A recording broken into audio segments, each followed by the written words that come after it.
Hi everyone, welcome to the next installment of Tool Tip Tuesday. So when you're working with things, if you got to bend it, set it flat, set it anything, how are you going to do that? A level works great if you're wanting to keep things horizontal, and in a lot of things, a bubble's not close enough. Check this tool out.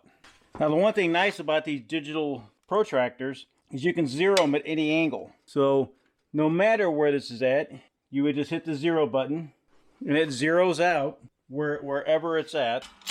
Especially when you're bending something like this, if you got to bend 10 degrees, you actually want to read 5 on the scale. So the one thing that's really nice about this digital protractor is that it doesn't need to know where it's actually at.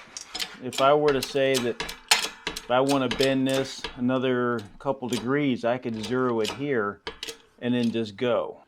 It'll really work that way for just about anything.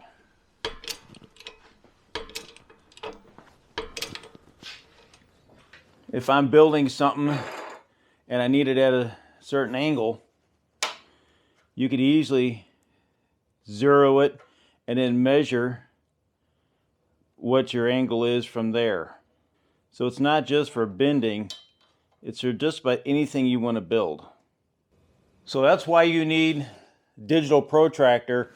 Even if you're just doing building around the house, if you're trying to set a board at a certain angle, or trying to move something a certain amount. If you're just trying to make things level, get a level. It'll be much easier. But if you're trying to work with certain angles, and since this thing has, since this has one place on a decimal, you can get down there fairly well as far as its accuracy. So I'll leave a link for this in the description. Thanks for viewing another Tool Time Tuesday. And this does a really good job when you're bending. And I'll see you here on some bending.